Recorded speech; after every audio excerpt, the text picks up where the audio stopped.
And communion is a reminder that he goes with you and will protect you. It's a reminder of what Christ has done for us on the cross. Et ça lui-même, c'est Qui pourra rentrer dans sans ça.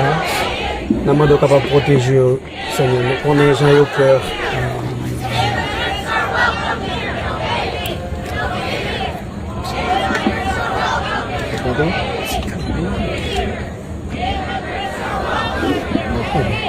On va prendre un petit peu.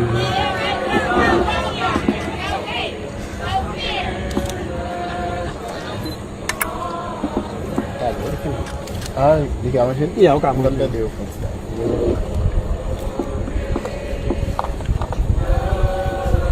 Cup is a reminder of Christ's blood, Et coupe ça, c'est pour nous songer que sans Jésus, c'est sans Jésus. his sacrifice, and it's a part of his plan to save the world. Et sacrifice, ça c'est en partie de plan pour sauver le monde.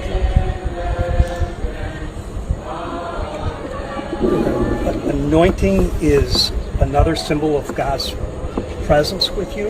Et le ouen nous, c'est un autre symbole de Christ ensemble avec. Est-ce que vous êtes capable de voir nous? C'est lui-là qui a mis notre forme. May Christ go with you. Que mon Dieu, Jésus-Christ accompagne nous. Ok. Bonne chose. Ok, frère.